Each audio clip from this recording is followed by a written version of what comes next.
യേശുക്രിസ്തു ഏക രക്ഷകനാണ്. യേശുക്രിസ്തുവിനെ കൂടാതെ വേറെ രക്ഷകനില്ല, ഒരാൾക്കും കാണിച്ചു തരാൻ കഴിയത്തില്ല. രക്ഷിപ്പാൻ വേണ്ടി ഈ ഭൂമിയിലേക്ക് വന്നിട്ട് ഒത്തിരി പേരെ രക്ഷിച്ചിട്ടുണ്ട്. അത് ഈ ഭൗതികമായി രോഗികളെ യേശു സൗഖ്യമാക്കിയിട്ടുണ്ട്, ഭൂതങ്ങൾ ബാധിച്ചവരെ പുറത്താക്കിയിട്ടുണ്ട്, മരിച്ചവരെ യേശു ഉയർപ്പിച്ചിട്ടുണ്ട്. അങ്ങനെ കുഷ്ഠരോഗികൾ ഒരിക്കലും മാറാത്ത രോഗങ്ങളെ യേശു സൗഖ്യമാണ്. അതാണ് രക്ഷകൻ. അതാർക്കും കഴിഞ്ഞിട്ടില്ല, ലോകത്താർക്കും കഴിയത്തില്ല. അതുകൊണ്ട് ഞാൻ പറഞ്ഞു വന്ന വിഷയം, യേശുവിൻ്റെ ശിഷ്യന്മാർ പറഞ്ഞത് മറ്റൊരുത്തൻ രക്ഷയില്ല, രക്ഷിക്കപ്പെടുവാൻ ആകാശങ്ങളിൽ നൽകപ്പെട്ട വേറൊരു നാമവുമില്ല. കാരണം യേശു രക്ഷിക്കുന്നതെന്ന് പറഞ്ഞാൽ എവിടെ നിന്ന് വെച്ചാൽ നിത്യ നരകത്തിൽ നിന്ന് രക്ഷിക്കുന്നത്.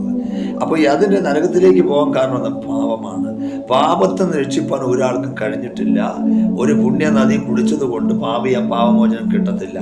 കാരണം യേശുക്രിസ്തു പാപികൾക്ക് വേണ്ടി പാപിയുടെ ശിക്ഷ ഒരാൾ ഏറ്റെടുക്കണം.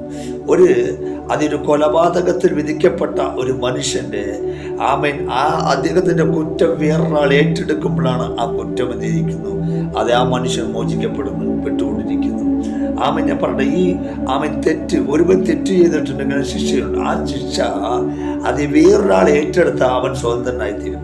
അങ്ങനെ ആകണം. യേശുക്രിസ്തു പാപികളുടെ സകല ശിക്ഷകളും യേശു ഏറ്റെടുത്തു. അതുകൊണ്ട് ഇന്ന് പാപികളായിരിക്കുന്ന മനുഷ്യവർഗം പാപത്തിൽ നിന്ന് മോചിക്കപ്പെട്ട് സ്വാതന്ത്ര്യം പ്രാപിച്ചിരിക്കുന്നു.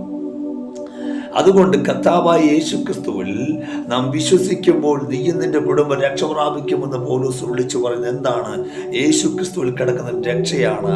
എവിടെ നിന്നാണ്? 1, പാപത്തിന് രക്ഷയുണ്ട്, 2, മരണത്തിന് രക്ഷയുണ്ട്, 3, ന്യായവിധിന് രക്ഷയുണ്ട്. അങ്ങനെ ഒത്തിരി രക്ഷകൾ എവിടെ കിടക്കുന്നു? കർത്താവായ യേശുക്രിസ്തുവിൽ എന്ത് ചെയ്യുന്നു? ഇത് കിടക്കുകയാണ്. അതുകൊണ്ട് ഞാൻ പറയട്ടെ, നിങ്ങൾ യേശുക്രിസ്തുവിൽ വിശ്വസിക്കുമ്പോൾ അവൻ്റെ വിടുതലും രക്ഷയുണ്ടെന്ന് ഞാൻ വിളിച്ചു പറയട്ടെ. കർത്താവ് സമാധാനം ഉണ്ടാക്കാൻ വേണ്ടി വന്നതാണ്, സമാധാനം കെടുത്തുവാനല്ല. കർത്താവ് അധ്വാനിക്കുന്നവരും ഭാരം ചുമക്കുന്നവരും എൻ്റെ അടുക്കിലേക്ക് വരുവിൻ, ഞാൻ നിങ്ങളെ ആശ്വസിപ്പിക്കാം. ആശ്വാസമില്ലാത്ത ആരെങ്കിലും എന്നെ കേട്ടുകൊണ്ടിരിക്കുന്നെങ്കിൽ ഇന്ന് കർത്താവിൻ്റെ ഈ ശബ്ദം ഞാൻ നിങ്ങളെ ഓർപ്പിക്കുകയാണ്. അധ്വാനിക്കുന്നവനാണ് നീ, ഭാരം ചുമക്കുന്നവനാണ്. നിന്റെ ജീവിതത്തിൽ എത്രയെല്ലാം ഭാരങ്ങൾ ചുമന്നിട്ടും നിനക്കൊരു ഈ ഭാരം ഒന്ന് ഇറക്കി വെക്കാൻ കഴിയുന്നില്ല. കാരണം ഭാരം ചുമന്ന് ഓരോരുത്തൻ്റെ ഓരോ ദിവസങ്ങൾ നിനക്ക് ഭാരങ്ങൾ കൂടിക്കൊണ്ടിരിക്കുകയാണ്. നിന്റെ ജീവിതത്തിൽ ഒരു വ്യത്യാസമില്ല, നിന്റെ ജീവിതത്തിൽ സമാധാനമില്ല, നിന്റെ ജീവിതത്തിൽ സന്തോഷമില്ല. ഞാൻ പറയട്ടെ, ഹല്ലേലൂയ. അത് ഒരു കാര്യം പാട്ടെ, കാശോ പണമോ ഒന്നും നീ കൊടുക്കണ്ട. കർത്താവായ യേശുക്രിസ്തു നീ വിശ്വസിച്ചു നോക്ക്. കാരണം അവൻ രൂപത്തിലുള്ളവനല്ല, അവൻ സൂര്യനെക്കാളും തേജോരൂപന പ്രകാശമുള്ള വ്യക്തിയാണ്. കാരണം നീ അവനെന്ന് വിശ്വസിക്കുമ്പോൾ തന്നെ നിന്റെ ജീവിതത്തിൽ അനുഭവിച്ചറിയാൻ കഴിയും. കാരണം ഒരു കാറ്റിനെ ആരും കണ്ടിട്ടില്ല, പക്ഷെ കാറ്റ് അനുഭവിക്കാൻ പറ്റും. എന്നാൽ കാണുന്നതിനെല്ലാം സേവിച്ചിട്ടും ഇന്ന് ഒരു വിടുതലില്ലാതിരിക്കുന്ന പ്രിയ സഹോദര സഹോദരി, ഒരു കാര്യം ഞാൻ പറയട്ടെ, ഇന്ന് കർത്താവായ യേശുക്രിസ്തു ഞാൻ നിനക്ക് പരിചയപ്പെടുത്തുകയാണ്. എന്നെ ശ്രദ്ധിച്ചുകൊണ്ടിരിക്കുന്ന നിനക്ക് യേശുവിനെ നീ ഇരിക്കുന്ന സ്ഥലത്ത് വെച്ച്, യേശുവേ അത് ഈ പാപിയായി എന്നോട് കണ്ണ് തോന്നണമെന്ന് ഉറക്കെ നിലവിളിച്ച് നീ പറയുമ്പോൾ, അത് വഴിയരികിൽ വ്യക്തിമായി ഇതുവരെ കുരുടനുണ്ടായിരുന്നു. അവൻ 2 കണ്ണും അവന് കാണാത്തവന്, അവൻ്റെ അമ്മയുടെ ഉദരന്ന് ജനിച്ച നാൾ മുതൽ അവൻ കുരുടനായിരുന്നു. എന്നാൽ ഒരു ദിവസം യേശുക്രിസ്തു എരിഹോവിലൂടെ വരുമ്പോൾ അവൻ യേശുവാണെന്ന് പോകുന്നത് കേട്ടിട്ട് അവൻ ഉറക്കെ നിലവിളിച്ചു, യേശുവേ ദാവീദ് പുത്രാ എന്നോട് കണ്ണ് തോന്നുന്ന ഉറക്കെ നിലവിളിച്ചപ്പോൾ അവൻ്റെ ജീവിതത്തിൽ ഒരിക്കലും ലഭിക്കാത്ത കാഴ്ച യേശു കൊടുക്കുവാനിടയെ തീർന്നു. കാരണം 1, അവൻ ഭിക്ഷക്കാരനാണ്, 2, അവൻ കണ്ണു കാണാത്തവനാണ്. അങ്ങനെ 2, 1 ഭിക്ഷക്കാരനും കണ്ണു കാണാത്ത കുരുടൻ എന്ന് പേര് കിടക്കുമ്പോൾ യേശുവേ ദാവീദ് പുത്രൻ ഉറക്കെ നിലവിളിച്ചപ്പോൾ അവൻ്റെ ഭിക്ഷപാത്രം അവന് വിട്ടു മാറി. കാരണം അവൻ പിന്നെ ഭിക്ഷ എടുക്കേണ്ടി വന്നില്ല.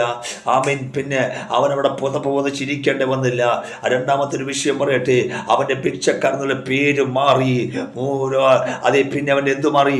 അവൻ്റെ കുരുടൻ എന്നുള്ള പേര് മാറുവാനിടയെ തുറന്നു. ഞാൻ പറഞ്ഞു വന്ന വിഷയം, യേശുവെ എന്ന് വിളിച്ചപ്പോൾ അവൻ്റെ കുരുട്ട് കണ്ണുകളിൽ നിന്നും അന്ധകാരത്തിൽ കിടക്കുന്ന മനുഷ്യനെ അത്ഭുത പ്രകാശത്തിലേക്ക് യേശു നയിച്ചു. കാരണം അവൻ്റെ ജീവിതത്തിൽ അന്ധതയിൽ കിടന്ന് ഒന്നും കാണാതെ, തൻ്റെ അപ്പനെ കാണാതെ, അമ്മയെ കാണാതെ, അത് രക്തബന്ധങ്ങളെ കാണാതെ, തന്നെ കാണാതെ താൻ പ്രയാസപ്പെട്ടുകൊണ്ടിരിക്കുമ്പോൾ ഒന്ന് ഉറക്കെ യെരിഹോവിലെ പടിവാതിൽക്കുന്നോട് ഉറക്കെ നിലവിളിച്ച്, യേശുവേ മഹോന്നത ദൈവത്തിൻ്റെ പുത്ര എന്നോട് കണ്ണ് തോന്നി ഉറക്കെ നിലവിളിച്ചപ്പോൾ ഉടനെ കർത്താവ് ദാവീദ് പുത്ര എന്ന് വിളിച്ചപ്പോൾ അവന് ഉടനെ കാഴ്ച കൊടുക്കുവാനിടയെ തുറന്നതുപോലെ ഇന്ന് എന്നെ കേട്ടുകൊണ്ടിരിക്കുന്ന ഞാൻ ഉറക്കെ നിലവിളിക്കുന്നെങ്കിൽ നിങ്ങളുടെ ജീവിതത്തിലും അസാധാരണമായിട്ടുള്ള ദൈവപ്രവൃത്തി വെളിപ്പെടുവാൻ ഇടയാകുമെന്ന് ഞാൻ നിങ്ങളെ ഓർപ്പിക്കട്ടെ. യേശു ക്രിസ്തു നിലവിളി കേട്ടിട്ട് അത് കേൾക്കാതെ പോകുന്നവനല്ല.